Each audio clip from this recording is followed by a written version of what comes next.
Merci, chers internautes, de nous retrouver sur ce nouveau numéro du grand débat de Financial Afrique qui, aujourd'hui, actualité oblige, s'intéresse à l'élection présidentielle du Sénégal tenue le 24 mars dernier et qui a consacré l'élection du principal opposant, Bassirou Diomaye Faye, qui arrive largement en tête devant le candidat du pouvoir, Amadou Ba. Aujourd'hui, pour en parler, nous avons sur ce plateau M. Adam Awad, directeur de publication de Financial Afrique, et M. Ratsimandri Rivolala, excusez-moi. Quand même, non, c'est-à-dire que quand même à Madjiguène, notre ami Ratsimandri, CEO de la rencontre des entrepreneurs. Oui, voilà. Oui. Bonjour. Bonjour à Madjiguène, félicitations, parce que votre sourire montre que vous avez plutôt fêté la victoire que pleuré la défaite. Ah, peut-être. Donc, comment aujourd'hui, après ces élections, vous jugez ce...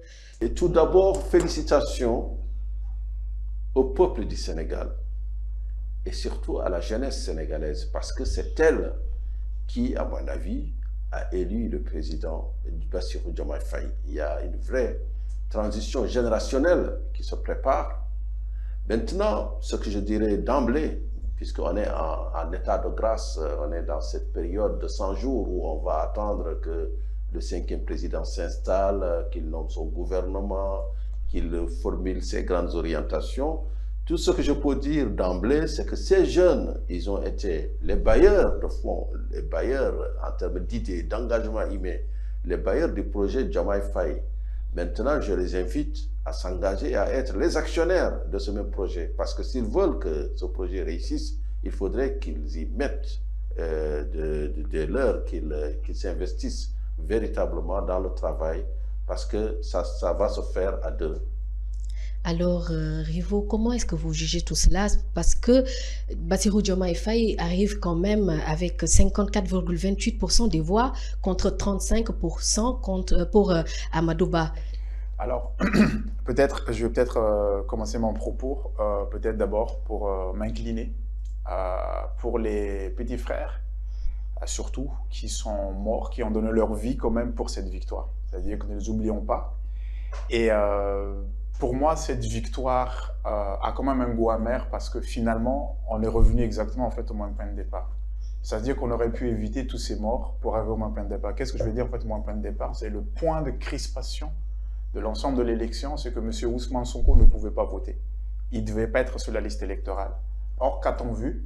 Il a pu voter, il était sur la liste électorale. Donc, tout ce circuit, 2 ans quasiment, avec les derniers mois très très tendus, pour ça, je trouve juste en fait dommage. Donc, je rends hommage à ces jeunes qui sont partis trop tôt, à fleur de l'âge, toutes mes condoléances à leurs parents. Maintenant, je rejoins Adama pour dire que c'est d'abord une victoire de la jeunesse sénégalaise. Une victoire de la jeunesse sénégalaise, pour moi, claire, et surtout, une victoire d'une jeunesse qui est désormais politisée. Peut-être on reviendra tout à l'heure. C'est-à-dire que le retour de la politique. On a eu, pendant tant d'années, une politique qui était phagocytée par une caste d'initiés, qui se sont professionnalisés, qui se sont, pour moi, qui se sont même c'est-à-dire qu'ils ont même créé une sorte de... En fait, ils se sont coupés du moins du peuple. Et ils n'entendaient plus ce que le peuple, en fait, réclame.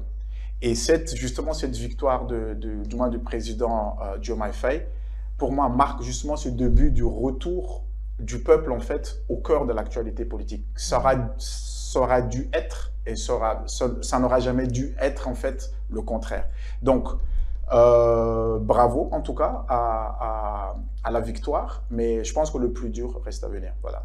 Donc, est-ce qu'on peut parler d'une certaine particularité du Sénégal, vu que ça fait au moins 3 ans que l'actualité a été émaillée par des violences de part et d'autre, et quand même, ces élections ont été quand même assez apaisées?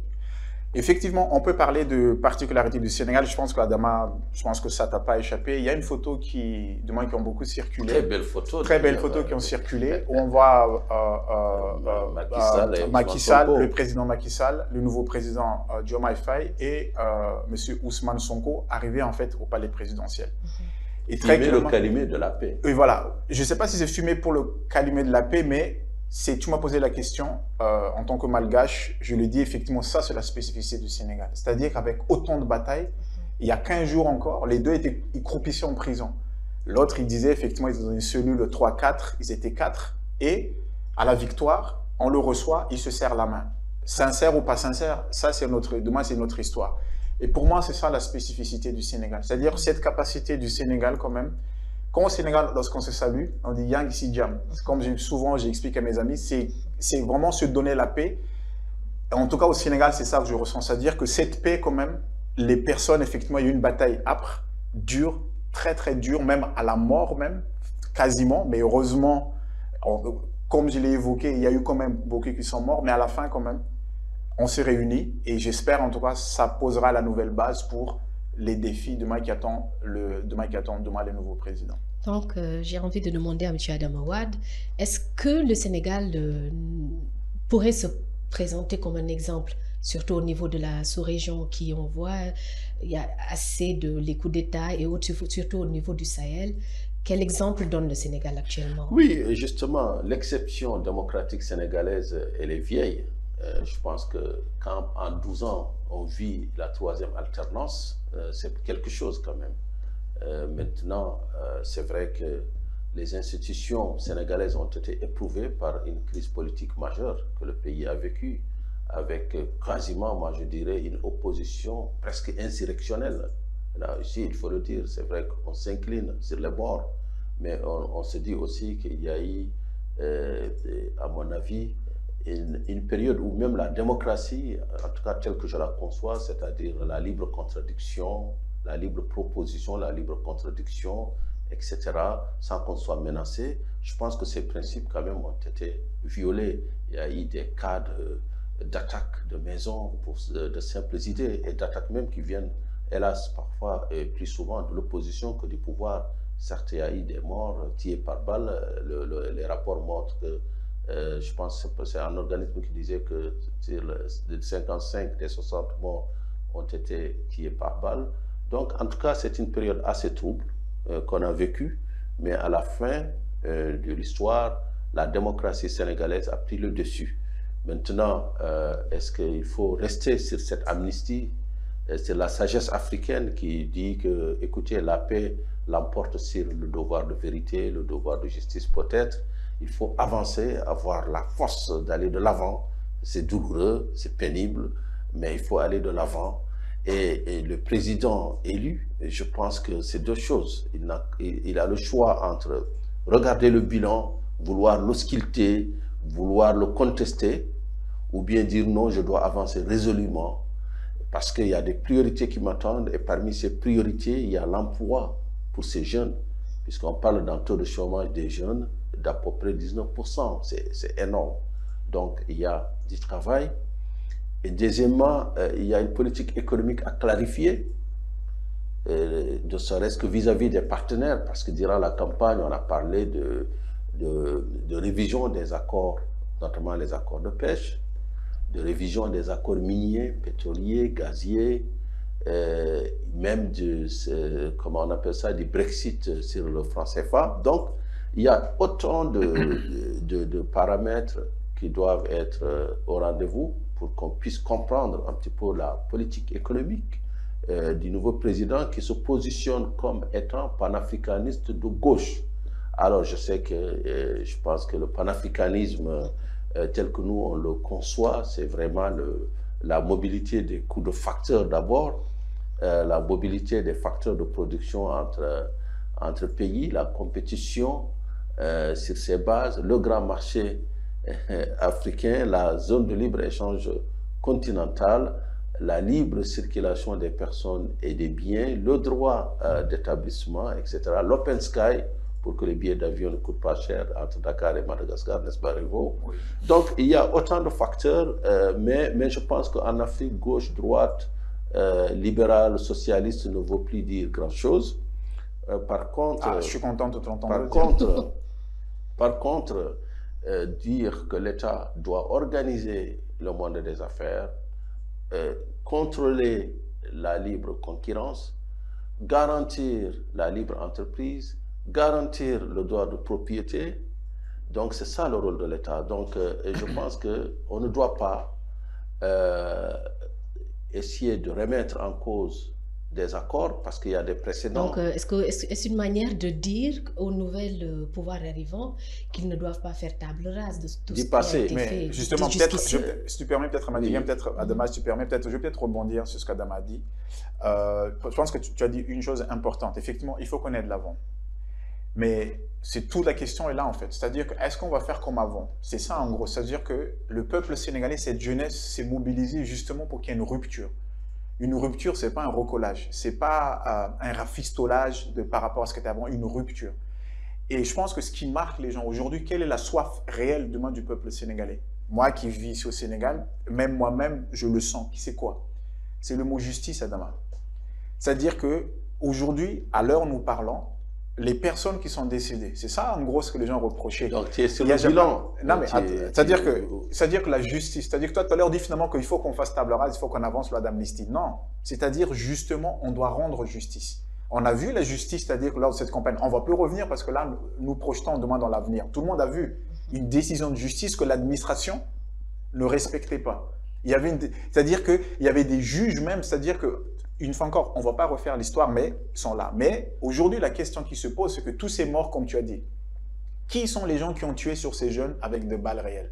Les familles ont besoin de savoir. Les responsabilités ont besoin d'être déterminées. Pour moi, le Sénégal de demain ne peut uniquement finalement renaître s'il n'y a pas de justice. C'est-à-dire que cette justice doit être faite. Et je pense que c'est là que les Sénégalais attendent d'abord, monsieur le président Diomaye Faye, au-delà des aspects économiques. Quand je parle, peut-être je finis dessus, quand je circule demain sur Dakar, je prends des VTC très connus, on ne va pas citer les noms, je discute souvent avec des chauffeurs, du moins avec les jeunes ou du moins jeunes, du moins qui me conduisent. Et tous, moi ce qui me frappe, c'est que sur le plan économique, ils me disent tous, écoutez, nous, on sait que ça va mettre du temps. On n'attend pas de lui qu'il nous trouve du job d'ici le lendemain parce qu'on sait que c'est dur. En revanche, ce qu'on veut, c'est 1, justice et 2, les corrompus soient dehors désormais. Donc, une soif de justice, non seulement donc la chasse aux sorcières. Non, ce n'est pas une chasse aux sorcières, Adama. C'est-à-dire qu'une chasse aux sorcières, c'est lorsque tu n'as pas une justice. Les corrompus dehors. Oui, c'est-à-dire que les corrompus, c'est-à-dire que qui dit qu'il est corrompu? C'est-à-dire qu'il faut qu'on les juge. C'est-à-dire que, est-ce que tu peux expliquer que des ministres, là je ne vais pas en nommer, des hommes politiques, nous en connaissons tous, les 12 dernières années, ils ont des immeubles. On me dit maintenant, mais il faut faire attention parce que est-ce que tu as des preuves? Moi, j'habite dans un quartier. Moi, c'est-à-dire que je peux t'amener du moins dans mon quartier. Moi, j'habite à Norfoire. Je vais t'amener dans mon quartier. Je peux te montrer en fait demain des immeubles finalement qu'un ministre demain qui habite demain dans ce quartier possède. C'est-à-dire que être ministre, c'est-à-dire qu'après, c'est-à-dire que est-ce que être ministre, est-ce que c'est pour avoir des immeubles? C'est ça en fait ce que je suis en train juste de dire. Donc, une soif de justice. Et encore une soif de justice sociale désormais. C'est-à-dire que ce que les jeunes demandent, c'est plus en fait que moi je suis le fils de ministre ou moi je suis le fils de quelqu'un, mais c'est juste en fait une égalité des chances. Peut-être on en reparlera. Quelle est la méritocratie? Quel est le mérite? C'est-à-dire comment le Sénégal de demain finalement va promouvoir en fait les meilleurs de ces jeunes filles, comme les meilleurs de ces jeunes garçons, pour bâtir le Sénégal prospère. Donc, selon vous, on devrait s'attendre à des poursuites contre les gens. Mais il y a une justice à Madjiguen, c'est-à-dire que... Le régime sortant? Oui, bien sûr. C'est-à-dire qu'une fois encore, regardez tous les épisodes. Regardez tous les épisodes du moins qui étaient là. Il ne faut pas que nous ayons la mémoire courte. Est-ce que nous avons en tête comment dirais-je, le déroulement du procès en Casamance, lorsqu'ils l'ont amené en Casamance, finalement, pour l'inscription du moins de la liste électorale? Ils ont coupé l'électricité. C'est-à-dire qu'aller demander à l'avocat de M. Sonko, c'est-à-dire qu'ils ont lu avec une torche à la fin. Est-ce que ça, c'est sérieux? Tout le monde l'a vu. Est-ce que ça, c'est sérieux? Donc, pour moi, il n'y a pas une chasse aux sorcières.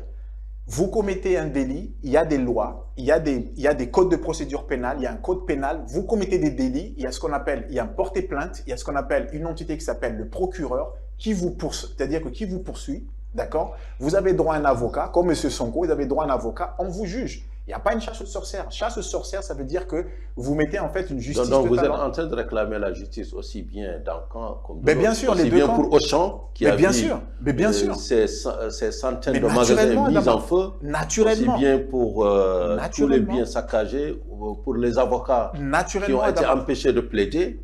Même les ministres dont la maison a été brûlée, Les ministres bien dans sûr. les maisons Donc, ont on Mais été pourrait bien se sûr. demander Donc ça veut dire, à quoi ça a servi en cette réalité, amnistie. ça veut dire en réalité, pour un pays où tout est urgent, on va être dans une sorte d'atmosphère justement de procès, contre-procès, une paralysie du débat au lieu d'aller vers l'essentiel. C'est-à-dire l'essentiel pour moi c'est quoi? Il y a eu un épisode. La sagesse du pays l'a emporté, l'amnistie qui a toujours prévalu au Sénégal quand la justice devient insuffisante pour régler les litiges. L'amnistie a prévalu, ça a été accepté. Il y a des hauts, des points positifs et des points négatifs dans cette amnistie. Peut-être quelque part l'état de droit a été étouffé, mais il faut avancer. Pourquoi? Pour la bonne cause. Et la bonne cause c'est quoi? C'est tracer un avenir pour ces millions de jeunes Sénégalais. C'est essayer de profiter de ce momentum où le peuple se retrouve autour d'un président nouvellement élu, autour d'un bonheur national brut, pour essayer de convertir ce potentiel. Parce que le Sénégal est un pays de potentialité, longtemps paralysé justement par la vie politique. Aujourd'hui, il y a une éclaircie. Peut-être il faut essayer de voir comment le Sénégal devrait profiter du pétrole et du gaz. C'est justement là où on parle de réviser les contrats pétroliers. Moi, je suis contre les révisions parce qu'en face, nous avons des partenaires crédibles. Mais Moi, je suis pour l'audit. Attention, il faut être pragmatique. L'État peut faire les audits. Oui. Si les audits montrent qu'effectivement, il y a eu manifestement corruption, il y a eu déséquilibre, effectivement, on peut renégocier. Mais pourquoi suspendre? Non. Peut-être les contrats qu'on veut suspendre, ils sont bons.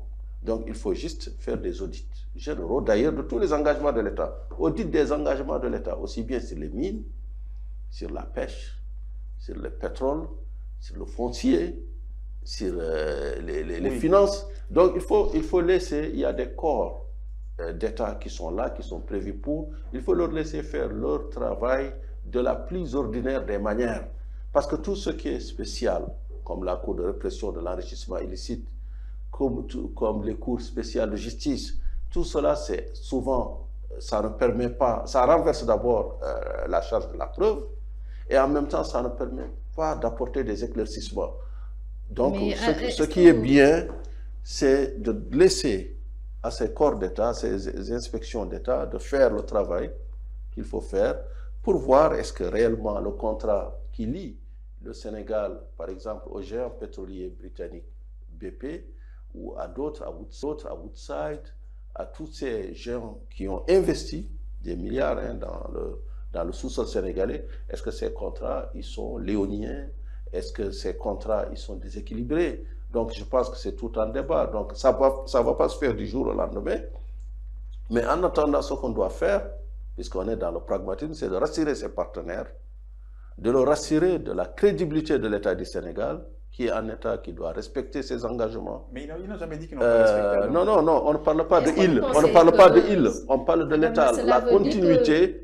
On parle de la continuité de l'État, qui est garant de l'intérêt général. Alors, il n'y a pas de île ou de elle. C'est l'État du Sénégal. Vous pensez aussi que ça veut dire que si ce nouveau régime-là entre dans ce carcan-là, cela lui ferait perdre de vue ses priorités? Parce que la demande sociale est quand même là. Écoutez, ça me rappellerait un certain Alpha Condé, vous vous rappelez, il a passé 10 ans à réviser les contrats miniers. Non. Ça a paralysé Simandou, qui n'a jamais vu le jour. Comparaison n'est pas Et ça me rappellerait aussi un certain Laurent Gbagbo qui avait nationalisé les banques lors de la crise politique. Je maintiens, comparaison n'est pas raison. Parce que... Ou bien je peux aller plus loin, je parlerai du Venezuela. Non, mais là on est trop loin.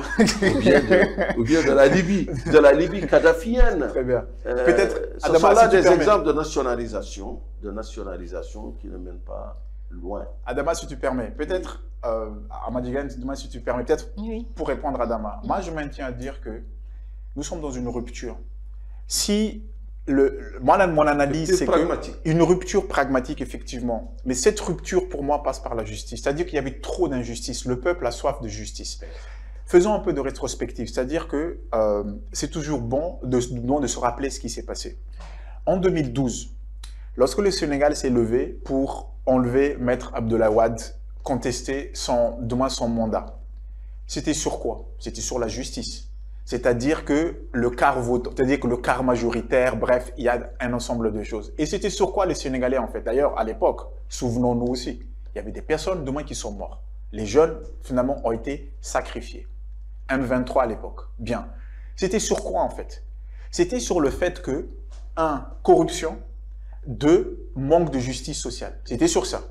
Le président Macky Sall, et je pense que c'est là, parce qu'aujourd'hui, là, on va en parler. Quelqu'un qui a eu 57% il y a 5 ans, le parti aujourd'hui perd quasiment plus de 27%, c'est ça? 27%, 35%, on doit s'interroger.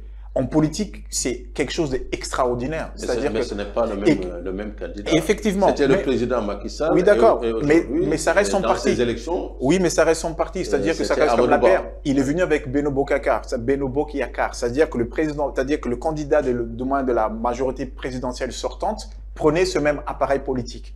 L'autre était à 15, ils sont à 54. Extraordinaire aussi. Tout à fait. La rupture était où pour moi? Quand le président Macky Sall est arrivé, qu'est-ce qu'il a fait? Il dit effectivement qu'il allait lutter contre la corruption. C'est ça, n'est-ce pas? L'OFNAC est institué. L'ancêtre de l'OFNAC, ils ont changé de nom. Ils ont dit effectivement bien mal acquis. Qui est-ce qui était à la tête? L'ancienne Premier ministre, Madame Mimi Touré, n'est-ce pas? Qu'est-ce qui s'est passé? Ministre de la Justice. Ministre de la Justice à l'époque. Effectivement, il fallait faire, pourtant à l'époque, on ne disait pas chasse aux sorcières. Mais juste il faut quand même dire que la montagne avait accouché du soleil. Et c'est là où je veux en venir à Madjiguène. C'est-à-dire que qu'est-ce qui s'est passé? Il n'y avait qu'une seule personne finalement que le régime en place avait mis en prison. C'était qui? C'était le fils Karim Wade. C'était le seul. C'était le seul. Après, il y a eu un changement. Et je pense que c'était là en fait la rupture du peuple. En tout cas, moi, mon analyse, c'est la rupture du peuple sénégalais par rapport au régime parce qu'après, du coup, il y avait une méfiance. Donc là, ce que je vais dire juste en fait venir à Damas, c'est que, comme je l'ai dit, en l'entame de mon propos, la question économique va arriver parce que c'est ça qui fait qu'une nation est prospère ou pas. C'est ça qui fait que sa jeunesse ne voit pas l'émigration ou pas. C'est ça qui fait qu'on puisse finalement être dans la voie de l'émergence, un mot qui était à la mode de moi ces dernières années. Mais je le redis et je le réitère et je défendrai vraiment avec beaucoup de force. On ne peut pas aller de l'avant, Adama, sans qu'il n'y a pas de justice. C'est pas une chasse aux sorcières, c'est une justice. D'abord, une justice sociale. Et je pense que c'est là-dessus que les Sénégalais attendent le nouveau pouvoir. C'est pas le fait d'aller réviser les contrats, c'est pas ça. On va le regarder. Écoutez, mais c'est d'abord la justice. Tout à fait. Et peut-être, si tu permets, juste peut-être pour aller par rapport au contrat, et puis je te laisse la parole. Toi, tu dis finalement qu'il ne faut pas réviser les contrats, il faut faire des audits. Ça, c'est le mot technique. Je ne dis pas qu'il ne faut pas réviser les contrats. En tout cas, c'est ce que j'ai compris. Il y a des préalables. Oui, mais... Les audits sont indispensables pour d'abord situer, pour évaluer ces contrats. Oui, mais justement... Parce que, écoutez, il ne faut pas enfoncer des portes ouvertes. Mais il y a des contrats qui ont été bien négociés. Donc, pourquoi revenir, par exemple, et vouloir jeter le bébé avec... Non, mais c'est pas ça. C'est-à-dire qu'en fait... Il faudrait juste faire une évaluation globale. Là, on spécule. Une évaluation globale de tous les contrats. Oui. S'il y a certains de ces contrats qui sont manifestement en porte-à-faux avec l'intérêt général, on peut les réviser. Mais c'est exactement ça, Adama. On peut les renégocier. Mais c'est exactement, je pense, dans cet état d'esprit-là. C'est-à-dire que je pense que ça ne leur revient pas à l'esprit de dire finalement, tiens, on a signé avec X, on veut juste réviser pour réviser. Bien évidemment, ça ne revient pas à l'esprit. Donc, nous sommes d'accord sur ce point. Mais est-ce que dans ce cas, le Sénégal, quels seront les risques pour l'économie du pays si le nouveau régime s'entête à vouloir tout renégocier, tout vouloir remettre en question? Non, peut-être, excuse-moi, peut-être avant de donner la parole, peut-être à Adama, non, c'est pas ça, Madjiguène. C'est-à-dire que là, tu orientes. C'est-à-dire qu'ils n'ont jamais dit qu'ils vont tout revoir. Non, ils ont annoncé la renégociation des contrats. Mais Adama a donné une première réponse. Adama a donné une première réponse. Il est logique à Madjiguène qu'on puisse regarder ce qui a été fait. C'est-à-dire que vous faites un audit. Adama a utilisé un mot un peu plus technique, peut-être pour nos auditeurs, peut-être ceux qui sont familiers avec le mot. Audit, c'est regarder la conformité de quelque chose par rapport à la législation, en fait, du moins qui existe. Donc, ce qui est normal d'ailleurs. C'est-à-dire ce qui est normal, comme tu as dit, Adama l'a dit, il faut qu'on regarde, est-ce que ce qui a été fait correspond bien à l'intérêt du Sénégal. On a bien vu finalement dans les expériences passées, quand l'autoroute a été finalement mise en place, Le régime sortant avait renégocié avec FH. Pourquoi ils avaient renégocié avec FH? Parce qu'il était vu, il était audité que il y avait, finalement, c'était un contrat léonin. C'est-à-dire qu'il y avait une proportion trop importante qui allait à une partie versus l'autre partie. Donc, c'était pas du gagnant-gagnant. C'est juste ça, Adama. C'est pas pour faire peur à qui que ce soit, mais c'est juste pour regarder ça. C'est juste ça, en fait, que je l'amenais comme petite précision à Madiguel. Bien entendu, on n'est pas en train de dire du jour au lendemain, on exproprie des partis privés. Personne n'a jamais dit ça non plus. Non, c'est ce que je dis. On dit la même chose, en fait. Oui. Mais on est en train de dire que la révision des contrats telle que présentée, c'est-à-dire la révision des contrats miniers, doit juste se faire dans les règles de l'art, parce que l'État, c'est une continuité d'abord, en principe. Deuxièmement, l'État a des corps d'inspection. Je suis d'accord, des corps d'audit, voilà. Qui peuvent mener le travail sans tambour ni trompette, de la plus technique des manières et de la plus efficace des manières. Il va de soi que si un gouvernement change, le gouvernement qui vient, il fait un état des lieux. Et si on constate qu'effectivement il y a des irrégularités, on peut les réparer. C'est ça, c'est tout ce que le Sénégal n'en reste pas moins un pays qui a besoin de tous ses partenaires pour aller de l'avant, pour relever son challenge. Naturellement. Et le vrai challenge qu'il ne faut pas perdre de vue, ce n'est pas, bien évidemment, la justice. Tout le monde est pour la justice, l'état de droit. Tout le monde est pour qu'il n'y ait pas d'impunité d'un côté comme de l'autre. Parce que moi, franchement, ce que je vois depuis 2021, c'est qu'effectivement, l'état de droit a reculé, a fait même des concessions. Mais bon, si c'était pour avancer, pour aboutir à une amnistie sur laquelle, de l'opposition comme du pouvoir, beaucoup ne sont pas d'accord. Mais il faudrait bien partir sur quelque chose. Je suis d'accord. Maintenant, le vrai challenge, c'est l'emploi. Oui. Le vrai challenge, c'est le développement économique. Oui. Donc, quand on parle de ces aspects-là, on ne peut pas ne pas s'intéresser au bilan du président Macky Sall entre 2012 et 2024. Et ce bilan, sur le plan des infrastructures de base, parce que moi je suis maslowien sur sa pyramide, je crois fondamentalement que l'être humain a besoin avant tout de satisfaire ses besoins physiologiques, lesquels passent par la mise en place dans son environnement des infrastructures et des services de base. Et la première infrastructure, pour moi, c'est, bien entendu, c'est l'énergie. Oui. Et en 2012, on avait une puissance installée d'à peu près 700 MW. Le président Macky Sall quitte avec 1700 MW de puissance installée et avec cette promesse que certainement son successeur va parachever d'accès à l'électricité universelle à partir de 2025. Vous vous rappelez, en 2013, moi, ça m'avait même valu de déménager les coupures d'eau à Dakar. Il fallait attendre 1h du matin. C'est encore le cas dans beaucoup de quartiers encore. Mais il y a eu beaucoup a été fait dans ce domaine. Mais l'un des derniers contrats, je pense que c'est le contrat de dessalement de l'eau de mer qui vient d'être signé. Je pense qu'avec dans l'entre-deux-pouvoirs, hein, vous voyez. Il y a aussi un autre aspect, c'est les routes. L'autoroute Dakar à IBD, qui est un exemple de continuité de l'État, puisque ça a été entamé par le président Wade et fini par le président Macky Sall. Entre les deux, il y a eu cette histoire d'Eiffage, effectivement. Mais aujourd'hui, les autoroutes ont été démultipliées au Sénégal. On a l'autoroute Ila Touba, l'autoroute qui va vers Kaolack, qui n'est pas encore arrivé. Le projet d'autoroute Dakar-Saint-Louis, qu'on appelle de nos voeux. Donc, il y a beaucoup a été fait. Il y a les programmes des pistes rurales avec le PIDC. Donc, tous ces programmes routiers, autoroutiers contribuent au désenclavement des régions, à la mise en valeur du territoire national et à la déconcentration des activités qui sont concentrées jusque-là uniquement à Dakar. Ça, c'est les services de base. Non, Adama, comment dirais-je? Attends, je finis s'il te plaît, excusez-moi. La campagne électorale est finie. La campagne électorale est finie. Non, la campagne électorale est finie, oui. Mais l'enjeu du développement en Afrique ne va jamais finir. Oui, il ne faut pas laisser le débat. Oui. Il ne faut pas banaliser le débat de développement en Afrique. L'enjeu du développement en Afrique porte avant tout sur la construction des infrastructures de base sans lesquelles il n'y a pas de développement. Mais je pense que... Et la deuxième chose, après les infrastructures de base, dans cette pyramide que je transpose un petit peu à ma vision, la deuxième après les infrastructures de base, c'est les services de base. C'est-à-dire, bien évidemment, l'école, l'éducation et la santé. Oui. Et là, c'est important parce que ce sont des facteurs de cohésion sociale. Oui.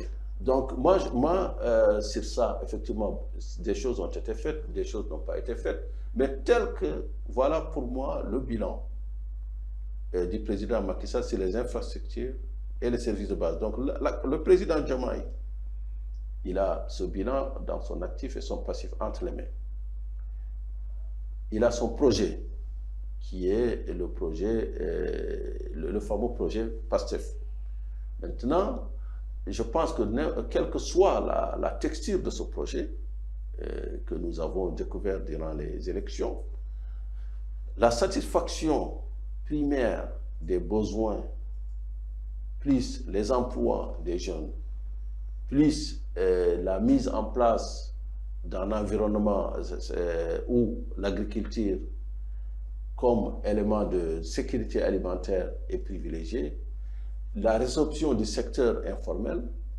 Donc, il y a tellement de dossiers que moi, je ne crois pas, un seul instant, que le président Diomaye va perdre du temps sur, justement, l'examen du passé. Il va plutôt regarder vers le futur, vers les cash flows futurs, les recettes futures, qui vont constituer dans 5 ans des arguments pour sa réélection. Je pense qu'on va avancer un peu parce que le temps nous est compté, mais j'ai envie de demander à Rivo, vous pensez qu'à ce jour, on peut parler, déterminer certains grands chantiers sur lesquels est attendu Bassirou Diomaye Faye? Oui, bien sûr, mais avant de répondre à ta question, il faut bien qu'on avance. C'est-à-dire que je vais peut-être apporter quelques commentaires parce que Adama, en fait, vient de dire.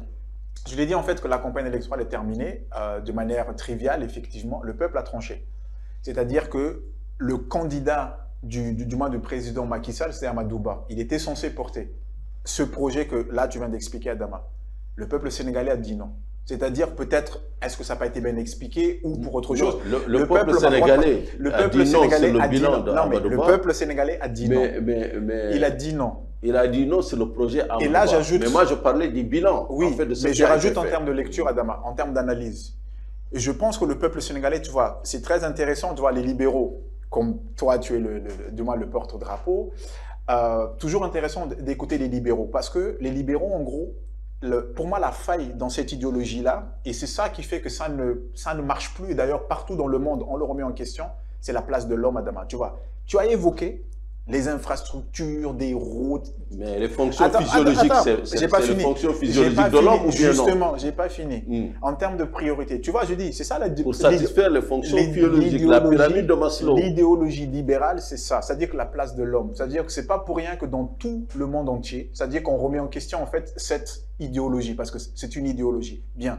Chez nous, elle est encore... L'ultralibéralisme, oui, mais elle est encore plus mortifère chez nous, c'est ce que je te dis. C'est-à-dire que chez nous, quand je dis en fait au départ, que la justice, c'est ça qu'on demandait. C'est-à-dire que le vrai trou dans le bilan du président Macky Sall, c'est ce qu'on appelle les statistiques sociales. Qu'est-ce que sont les statistiques morales, je vais dire? C'est quoi les statistiques morales?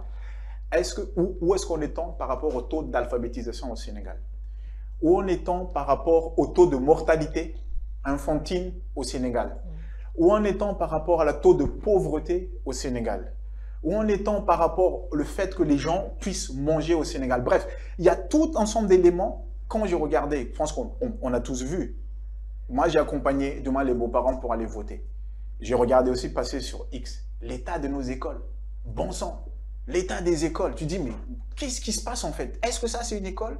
Ce que je veux dire par là, Adama, c'est que effectivement, c'est fondamental de faire des routes, comme tu as expliqué, mais pour moi, c'est encore plus fondamental de s'occuper en fait de l'homme.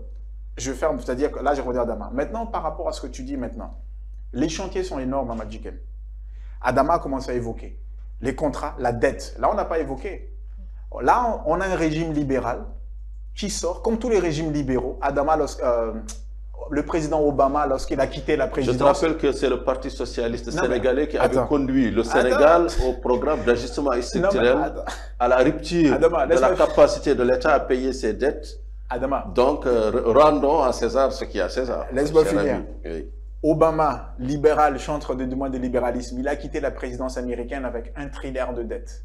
Le président Macron en France, le président Macron en France, en tout cas, le président Macron en France, là, après 8 ans ou du moins 10 ans de pouvoir, quasiment 1 trilliard de dettes.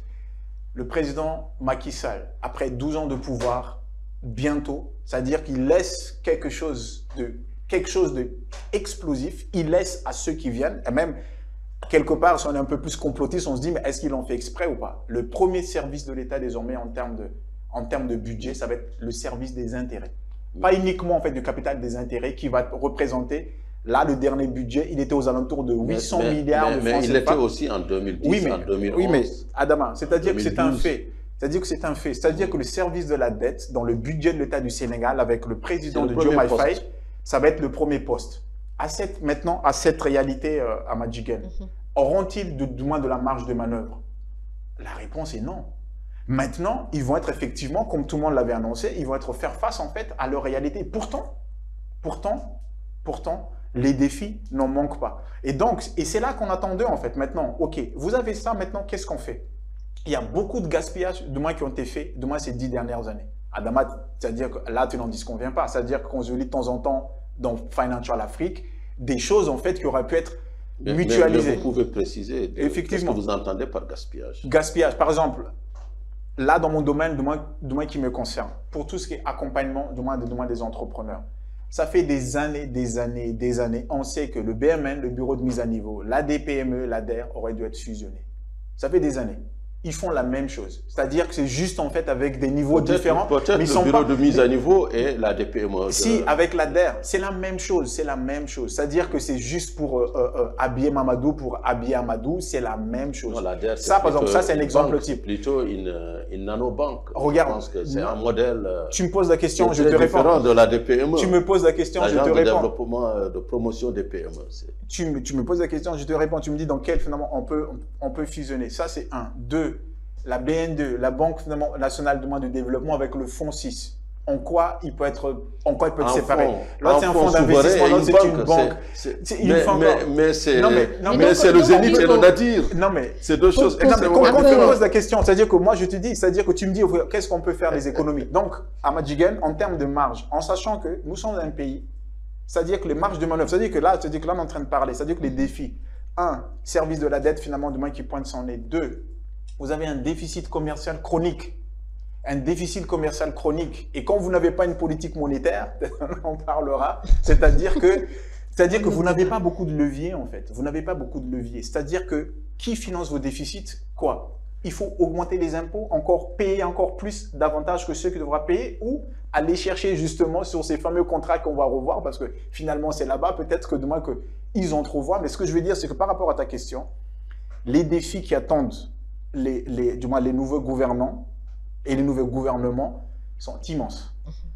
Et cette fois-ci, il n'y aura pas de lune de miel entre le président Diomaye Faye et le peuple sénégalais, parce que les urgences sont là. Il y a des urgents, il y a des urgents, il y a des urgents, notamment la santé, l'éducation, l'école. Et je finis peut-être dessus. Comment, par exemple, pour moi, le vrai chantier, peut-être pour parler vrai concrètement, l'éducation. 53% du budget de l'État du Sénégal est consacré à l'éducation. 53%. Tous les jours, les profs sont en grève, les profs de l'UCAD sont en grève, les étudiants se plaignent. Et vous posez la question, mais... C'est une manne. Déjà, où est l'argent? Qu'est-ce qu'ils font de l'argent? Moi, je rappelle que le dernier budget qu'ils ont relevé, je pense que c'était 6 000 milliards. Donc, ça veut dire que 53%, finalement, donnant de 6 000 milliards, ça fait 3 000 milliards par uniquement à l'éducation. Est-ce que tu vois ou pas? C'est ça pour moi leur vrai défi en fait. Mais maintenant, ce sont les gens intelligents, ils se sont préparés, ils le savent et ils sont venus avec un projet. On aime ou on n'aime pas, c'est pour la première fois, des gens arrivent au gouvernement avec un projet. Non, maintenant, écoutez, il ne faut pas dire que c'est la première fois. Chaque gouvernement qui arrive est arrivé avec un projet. Le président Ouad, il est arrivé au pouvoir avec un projet. Mais pas un projet pour moi aussi abouti. Est arrivé avec un projet, non, tu ne peux pas dire que le projet est abouti. Non. Au stade actuel, tu peux oui, dire c'est vrai. Ok, d'accord, ok. Qu'ils arrivent voilà, avec un projet. Ok, très bien. Et tant mieux pour le Sénégal. Ça, c'est mon enthousiasme peut-être. Effectivement, militant, effectivement. En fait, ce qu'on peut souhaiter à Bassirou Diomaye Faye, tout le mal qu'on lui souhaite, c'est de réussir ce projet, ce qui est le projet de la jeunesse. Et encore une fois, surtout l'avenir du Sénégal. Qui est l'avenir. Et encore une fois, les jeunes qui ont été les bailleurs de ce projet doivent en être maintenant les actionnaires pour qu'ils reçoivent, un petit peu qu'ils soient payés de leurs efforts. Je suis d'accord. Effectivement. Maintenant, mais Adama, oui? Pour revenir sur ce problème de l'emploi, parce que c'est quand même une demande qui est là, qui est assez forte. Est-ce que dans le programme de Bassirou Diomaye Faye, il y a des réponses qui sont apportées par rapport à ça? Est-ce que vous voyez... Savez, mon co-débatteur me traitait tout à l'heure de libéral. Moi, je me définis comme un pragmatique. Je me dis qu'en Afrique... Ah, tu renies le côté libéral? Il faut qu'on soit pragmatique. Est-ce que tu renies le côté libéral ou pas? Non, je ne suis pas libéral. Tu n'es pas libéral maintenant? Ah, d'accord. J'ai toujours cru alors. Ah, ok, donc. Et en Afrique, le pragmatisme, c'est quoi? Il faut regarder en face les urgences et se dire de quoi on a besoin en Afrique aujourd'hui. C'est de trouver de l'emploi aux jeunes. Mais comment trouver 14 millions. Mais comment, peut-être c'est toute l'Afrique. Selon toi, comment en fait? Voilà, je rappelle juste la problématique. C'est 14 millions de jeunes qui arrivent sur le marché de l'emploi et le gap, c'est à peu près... Il n'y a que 3 millions d'emplois, donc on a à peu près 11 millions. Bien. Donc c'est énorme. Okay. Il y a même mon ami Jean-Luc Conan de Cofina, le patron de Cofina, qui disait dernièrement que chaque 24 heures, il faut créer à peu près 30 000 emplois. Donc, c'est pour vous dire combien c'est prégnant, cette histoire d'emploi. Maintenant, au Sénégal, qu'est-ce qu'il faut faire? Moi, je pense que la première des choses de la part des autorités, et je le déplore d'ailleurs, ça n'a pas été évoqué dans le programme de tous les candidats. Aucun candidat ne l'a mentionné. Et pour moi, en tant qu'observateur, bien évidemment, je pense que la première des urgences, c'est de résorber le secteur informel qui constitue 95% de l'activité économique, c'est ahurissant, du Sénégal. C'est là où il y a le gisement de croissance, c'est là où il y a cette économie solidaire qui crée beaucoup d'emplois non reconnus, non enregistrés. C'est là aussi où on peut créer vraiment la grande movida à l'espagnol dans les années franco. Maintenant, il faut que les inspecteurs des impôts qui nous dirigent maintenant acceptent une chose, c'est carrément d'avoir une approche très inclusive de l'impôt, c'est-à-dire de l'enrôlement des millions. Tu réclames une refonte des impôts. Une refonte générale. Je te suis à 1000%. Je te suis à 1000%. Vous savez pourquoi? L'essentiel des emplois sont créés par les TPE, les très petites entreprises, c'est des emplois solidaires. Et le Sénégal, c'est un peuple solidaire, ce qui fait qu'on ne meurt pas de faim. Donc, il faut renforcer, sénégalaise à Madjiguène, tout à il faut renforcer cette chaîne de solidarité, cette chaîne des TPE à Sandaga, un peu partout, ces Bawol, ces petits commerçants, en remettant sur place une taxe forfaitaire unique, comme Abdou Diouf l'avait institué. Je pense qu'il y a plusieurs régimes qui sont succédés, afin que l'impôt ou bien la formalisation ne soit pas une punition, mais une récompense, parce que l'État, encouragement. Voilà, l'État doit mettre en place des packages où il y a non seulement une contribution suffisamment basse pour gagner un grand nombre. Donc, ce qu'on perd sur la taxe individuelle, on va le gagner sur le nombre. Donc, essayer d'inclure, élargir l'assiette carrément, et en même temps s'intéresser, faire un vrai contrat-programme avec justement le secteur informel, ce qu'on appelle le secteur informel. Mais est-ce facile pour moi, c'est le secteur de l'économie sociale au Sénégal. Est-ce facile de formaliser ce secteur? Mais bien sûr, en fait, donc là, on rentre en gros sur le cœur de notre activité, donc la rencontre des entrepreneurs. Adama, tout à l'heure, effectivement, je te suis parfaitement. Pour une fois, on est d'accord. Oui, bien sûr. Non, nous sommes pragmatiques, Adama. Tu es pragmatique, en tout cas, je l'espère l'être. Est-ce que c'est normal que 98% de votre économie est informelle et que vous avez un code en fait qui fait quasiment 1000 pages que personne ne comprend? Ça n'a aucun sens. Ça n'a strictement aucun Mais sens. il faut rappeler aussi que beaucoup d'initiatives ont été mises en place par Oui, le mais pouvoir sortant pour un peu encadrer non, ce mais secteur. justement, c'est un peu, en fait, qu'il faut tout balayer. Il faut reprendre dès le début. Rupture, Amadjigan, rupture. Et là, je souscris, rupture. Vraiment, pas mettre des scotch, pas mettre des sparadraps sur le cul-de-jatte, rupture. Soit on ampute. Donc tous ces organismes qui sont là devraient disparaître? Oui, en fait, il faut Le refondre. financement? Il faut refondre, clairement. Ça, je souscris. Et l'autre élément, c'est pour ça, en fait, se poser la question tout à l'heure. Qui crée l'emploi? C'est la nouveauté pour moi par rapport à cette jeunesse-là. Pendant très longtemps, notre jeunesse, pourquoi on a autant de partis politiques? Pourquoi on a 500 partis politiques, on a 600 partis politiques? Je pense que c'est un des points communs parmi tous les pays. Parce que nos jeunesses, ou du moins les personnes, ont toujours cru que c'est en faisant de la politique, en fait, ils s'enrichissent. C'est pour ça que vous avez autant de partis politiques. Ailleurs, quand vous regardez ailleurs, eux, ils ont compris ça très longtemps. Et là, quand même, cette notion d'entrepreneuriat, c'est ça. C'est-à-dire que l'entrepreneuriat, c'est ça qui crée l'emploi et non pas la fonction publique. L'État est là pour, comme tu as dit Adama, gérer les fonctions régaliennes de l'État. C'est-à-dire qu'il y a la santé, il y a l'éducation, il y a la petite enfance. Voilà, l'État est là pour mettre les règles. Mais pour dynamiser ce secteur-là, on a besoin d'un secteur privé. Quand vous entendez, par exemple, les organisations patronales sénégalaises, qu'est-ce qu'ils disent? Nous n'avons pas un tissu c'est-à-dire d'entreprise en fait assez dense.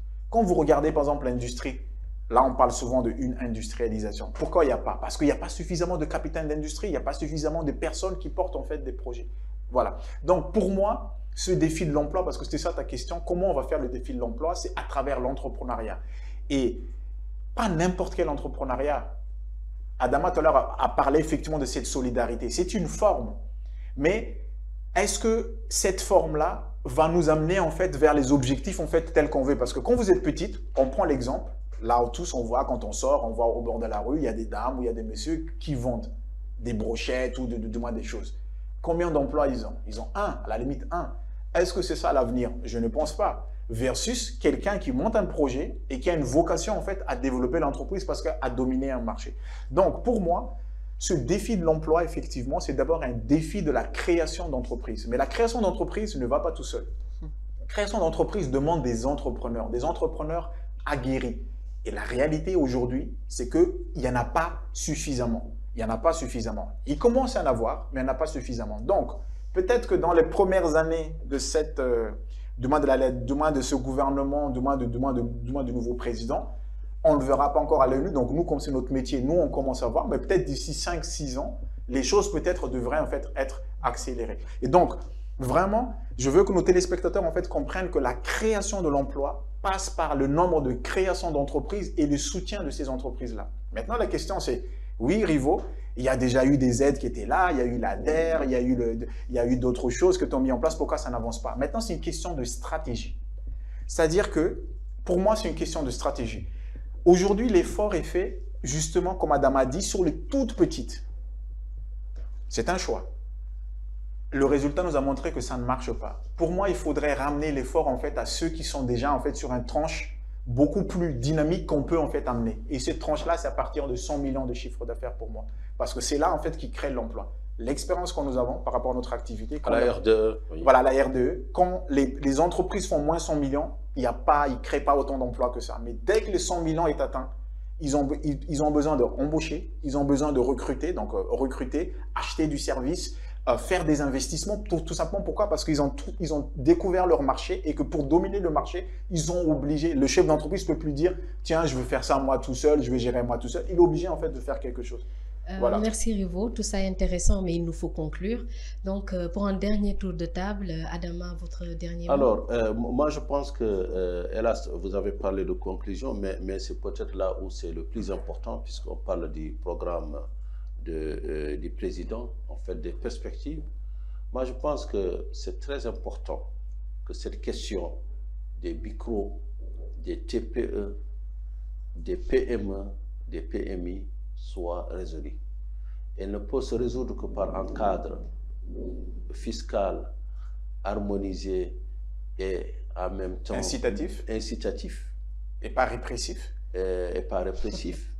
C'est-à-dire qu'on a toujours fait le choix des grands taux sur l'impôt sur les sociétés, l'impôt sur les revenus, là où des pays comme Maurice ont fait le choix des petits taux à 15%, avec à la clé quoi? Avec à la clé pratiquement l'attractivité en termes d'investissement. Je vous rappelle que la petite île Maurice est la première plaque tournante d'investissement sur l'Inde.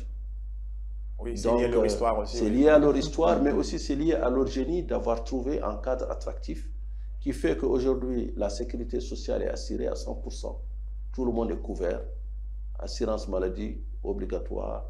Tout le monde est couvert à Maurice. C'est parce que tout simplement, l'État a dit, au lieu de faire des taux élevés, qui par le passé visaient que les multinationales, on peut faire des petits taux inclusifs et encourager la citoyenneté, parce que ces taux ne sont pas répressifs. Parce que vous avez que les revenus sont aléatoires pour les TPE, les PME. Et il y a aussi un autre aspect. Le Sénégalais, vous disiez qu'il n'y a pas beaucoup d'entrepreneurs. Il faut conclure apparemment, non? Ça, vous disiez qu'il n'y a pas beaucoup d'entrepreneurs, mais il y a beaucoup d'auto-entrepreneurs. C'est l'une des spécificités des sociétés ouest-africaines. Nous sommes tous des auto-entrepreneurs. Même africains, en fait. Ou africains même par extension. C'est le nombrilisme qui me voilà, fait limiter ça au-dessus de... voilà. Donc, maintenant, il y a une chose. Où est le statut d'auto-entrepreneur au Sénégal? Ça existe partout. On parle de créer il y a l'entrepreneur, c'est-à-dire qu'il y a un statut de l'entrepreneur, en fait, de qui est voté. Et c'est là où je viens, et Amadigen, je m'excuse pour votre temps, c'est là où je viens à ce projet de dissoudre ou bien de regrouper toutes les entités qui gèrent la PME. Une idée brillante, mais qui était aussi bien... qui est aussi bien dans le programme de Diomaye Faye que dans le programme de Amadou Ba. C'est-à-dire créer une banque industrielle qui va prendre l'ADER, l'ADPME, c'est l'agence de développement des PME. Et le BMN, le bureau de mise à niveau. Le bureau de mise à niveau, la BNDE et le fonds souverain, le fonds 6, ensemble. Voilà, moi, je pense que c'est bien, ce ne sera pas une banque industrielle qu'on va créer, ça n'aura pas de sens, c'est plutôt une holding financière dans laquelle nous avons ils ont appelé ça banque publique d'investissement. C'est comme ça dans le programme. Oui, comme la BPI. Non, voilà, il faut qu'on fasse des ruptures, hein, parce que là, on retombe sur la BPI. En tout cas, moi, je te dis ce qui est écrit dans le programme du mois de PASTEF, en fait. Il faut qu'on ait un guichet bancaire qui adresse des problématiques spécifiques, qu'on ait le fonds souverain qui répond à d'autres sollicitations, c'est le capital, qu'on ait la garantie, c'est le fonds GIP, qui répond à d'autres sollicitations. Et je pense créer un pôle public, oui, un pôle public pour l'accompagnement de la PME, de la TPE, oui, ça a beaucoup de sens. Mais créer une banque, non, je trouve que ça va d'abord créer des problèmes, il faudrait les fusionner, les regrouper, et là, 5 ans sont vite arrivés. Voilà, excusez-moi encore, Abadigan. Il y a un dernier aspect, et là, vraiment, je vous dis que c'est le dernier, c'est le franc CFA. Je pense qu'il faut, en tant que socialiste... Non, je ne suis pas socialiste. Souverainiste. Voilà, ça, oui. Souverainiste, grand souverainiste. Voilà, tout ça, oui, effectivement. Mais il me semble que ce débat n'a pas été pris à sa juste valeur. Mais c'est normal, Adama. Il n'y a eu qu'une semaine ou 10 jours de campagne. C'est-à-dire que c'est ça, par exemple, moi, mon regret. Peut-être juste pour rebondir, et puis peut-être pour conclure. Mon regret avec cette campagne, justement, c'est que c'est dommage, justement. Je trouve qu'il y avait 2 projets, cette rupture. On n'a pas eu le temps de bien opposer les 2 programmes. Et j'espère... Mais est-ce que le franc CFA, c'est une bonne ou mauvaise monnaie? Non, mais est-ce qu'il faut quitter le franc CFA? Adama, c'est pas ça, Adama, c'est pas... Ou bien vous êtes pour qu'on quitte. Non, mais... Moi, je pose les questions. Non, mais en tout cas, c'est pas binaire. Eux, ils ont dit finalement qu'eux, ils veulent quitter. Et moi aussi, finalement, donc, je souscris. C'est-à-dire que ceux qui prennent le pouvoir actuellement, le président Bassirou Diomaye Faye, dans leur programme du PASTEF, on sort en fait, parce que le souverainisme veut une logique, veut une consistance. On sort, si on veut être souverain, il faut qu'on puisse être souverain également sur le fait de battre monnaie. Bien. Mais est-ce que le Sénégal a les moyens de cette politique? Mais justement, c'est-à-dire que, vous voyez, Adama a parlé tout à l'heure, c'est ça qu'en fait je voulais répondre, Adama a parlé que des choses techniques. Tu vois, c'est normal, il est le rédacteur en chef du mois de Financial Afrique, on parle technique, on parle de banque, c'est pas ça en gros. C'est-à-dire que d'abord c'est l'homme. C'est lui, une fois quand je dis c'est l'homme. L'entrepreneuriat, d'abord, c'est l'homme. Qui porte le projet? La personne en face de vous peut-il porter le projet? Ça veut dire que, comme on a vu avec le président Ousmane Sonko, qui peut porter le projet? C'était ça autour de la campagne. Qui peut porter le projet? Il a désigné le président Bassirou Diomaye Faye. Il porte le projet. L'homme, qui est l'homme qui peut porter les projets? On jugera avec ses faits, est-ce qu'il est vraiment l'homme ou pas? Ce que je veux dire juste par là, c'est que, Adama, comment dirais-je? Le franc CFA. Le franc CFA, ils sont souverainistes. C'est-à-dire qu'on doit sortir du franc CFA. Le franc CFA, c'est eux qui contribuent. On doit sortir du franc CFA le plus vite possible. Pourquoi? Parce qu'aussi longtemps qu'on restera de franc CFA, on creusera nous-mêmes notre propre tombe. Notre déficit commercial ne sera jamais résorbé. Pourquoi? Tout simplement parce que tout ce que le Sénégal vend à l'extérieur, on ne sera jamais compétitif par rapport au Vietnam, par rapport au Cambodge, par rapport à Thaïlande. Pourtant, on produit du riz. Pourquoi notre riz n'est pas compétitif? Parce que notre franc CFA est arrimé à l'euro. Et l'euro est trop fort par rapport à notre économie. C'est-à-dire que là où ces Asiatiques vendent leurs produits moins chers, c'est-à-dire qu'ils jouent sur leur monnaie. Nous, c'est-à-dire que notre devise, en fait, arrimée à l'euro, ne peut pas, en fait, on ne peut pas être compétitif. Donc, on doit sortir du moins du franc CFA. Maintenant, pour conclure, parce que c'était ça, ce que tu as dit, ce que tu as dit, c'est que tu as demandé qu'est-ce qu'il faut. Alors, il faudrait qu'on accompagne, c'est vraiment le mot souvent utilisé au Sénégal, l'ensemble maintenant des Sénégalais doit accompagner le président en place, vu les défis qu'on a dit. Défis budgétaires, défis sociaux, défis économiques, on doit l'accompagner. C'est-à-dire qu'on doit l'accompagner avec une base saine. C'est-à-dire que si la base est saine, c'est-à-dire que tout le monde va venir. Et pour moi, cette base saine, et je le reprends mon propos du départ, c'est la justice. Alors, Adama, voilà. Alors, en une minute, pour résumer. Voilà, en une minute, moi, je vais dire que sur le riz, si le Sénégal n'est pas compétitif, ce n'est pas à cause des francs CFA. Le riz sénégalais, on a une petite production par rapport à nos besoins. On a un déficit chronique, ce n'est pas lié au franc CFA, c'est lié au fait que nous n'avons pas une politique agricole robuste. Peut-être on n'a pas encore trouvé la solution. Par contre, c'est le franc CFA, dire que c'est il faut sortir. Mais écoutez, il y a un problème en Afrique, c'est le populisme, carrément. Dire que le franc CFA est une mauvaise monnaie, c'est vraiment faire fi de tous les paramètres de comparaison, en tout cas.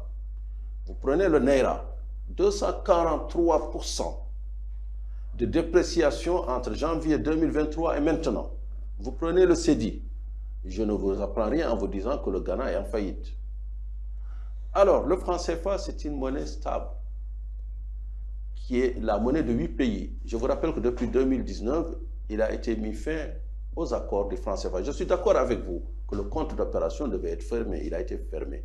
Je suis d'accord avec vous que les administrateurs français ne doivent pas siéger. Je pense que Amadi Gendo, si je ne me trompe, était il y a 2 jours au conseil d'administration de la BCEAO. Est-ce que vous avez vu des Français là-bas? Non. Non, mais c'est pas une question de Français. Alors, ok. Bon. On continue. Alors, est-ce qu'on bat monnaie aujourd'hui? Mais l'émission, c'est-à-dire la décision de battre monnaie, c'est-à-dire de faire, d'émettre la monnaie, elle est prise ici. Maintenant, il y a un autre problème à dissocier de la monnaie, c'est la logistique ou la création de la monnaie. Là, on s'adresse à des fournisseurs, il n'y en a pas 20 dans le monde. Il n'y en a pas 20. Certains le fabriquent en Allemagne, d'autres au Canada. Ce n'est pas ça le problème de souveraineté. La souveraineté, c'est l'émission monétaire. C'est vrai que moi, je suis contre le fait d'avoir gardé le change fixe entre le franc CFA et l'euro. Je pense qu'il est l'heure aujourd'hui de revoir un petit peu le commerce extérieur de l'UEMOA et de mettre un panier de devises avec la monnaie chinoise, le yuan, avec le dollar, etc., pour créer un autre système de flexibilité monétaire. Peut-être même on peut évoluer vers le cas du Maroc, avoir un système de change flexible, d'ailleurs qui n'est pas encore abouti à leur niveau. Mais là, pourquoi je dis que le franc CFA est une bonne monnaie, et c'est ma conclusion. Nous avons 8 pays qui ont réussi à créer un système d'entraide sociale, je suis africain, c'est ce plan, où les excédents des uns financent les déficits des autres. Le Sénégal a un déficit du compte extérieur de 14,5%. Donc le Sénégal aujourd'hui finance, son trésor se finance à des rythmes de 50 milliards, je pense, toutes les 2 semaines ou 3 semaines, sur le marché de l'UEMOA, où la Guinée-Bissau, qui est pratiquement en rupture de paiement depuis des listes, arrive aussi à financer ses services de base à travers ce marché unique dans l'Afrique, ce marché de solidarité qui est unique. Il y a la CEMAC qui s'y essaye, mais ce n'est pas la même ampleur. Il y a la CAC qui n'arrive pas à le mettre en place. Et moi, je pense que c'est une success story le fait d'avoir réussi à créer le marché financier, le marché des capitaux de l'IMOA, parce que tous nos trésors se financent, les entreprises aussi, les grandes entreprises s'y financent. Donc je pense que là, dire qu'il faut mettre 30 secondes de réponse. Il faut mettre fin à ce système et que ce système creuse notre tombe. Je vous dis, mais chers rivaux, à part l'orgueil de dire oui, nous l'avons réussi, nous avons notre monnaie, à part l'orgueil, je dirais, chavésien, qu'est-ce qui expliquerait Je vois que Rivaux n'est pas d'accord, CFA. mais il nous faut vraiment il nous faut conclure, bien C'est évidemment. juste, voilà, c'est juste pour répondre à Adama. Je pose juste en fait une question à Adama. Aujourd'hui, le tourisme, pourquoi le Sénégal n'arrive pas? C'est-à-dire qu'il y a un plafond de verre en fait. Comment la Tunisie à l'époque de Ben Ali a pu finalement faire développer la Tunisie telle qu'elle a pu développer? Aujourd'hui, qu'est-ce qui pose le réel problème du Sénégal aujourd'hui? C'est quoi avec le tourisme? Il y a un plafond de verre. Beaucoup de Parce problèmes. que la monnaie est trop chère. Non. C'est juste ça en fait ce que je voulais dire. Non, voilà, Rivaux, Adama, je pense que nous allons poser la question à nos internautes. Ce n'est pas la monnaie. Pour le tourisme, il faut un autre débat. C'est le tourisme. C'est un autre débat, vraiment. C'est un autre débat. Donc, ce sera nos internautes qui pourront répondre sur nos différents réseaux sociaux et en commentaire. Merci d'avoir été sur ce plateau, Rivaux. Merci Adama. Merci Adama. Et rendez-vous est donné pour un prochain numéro du Grand Débat de Financial Afrique. Au revoir. Merci.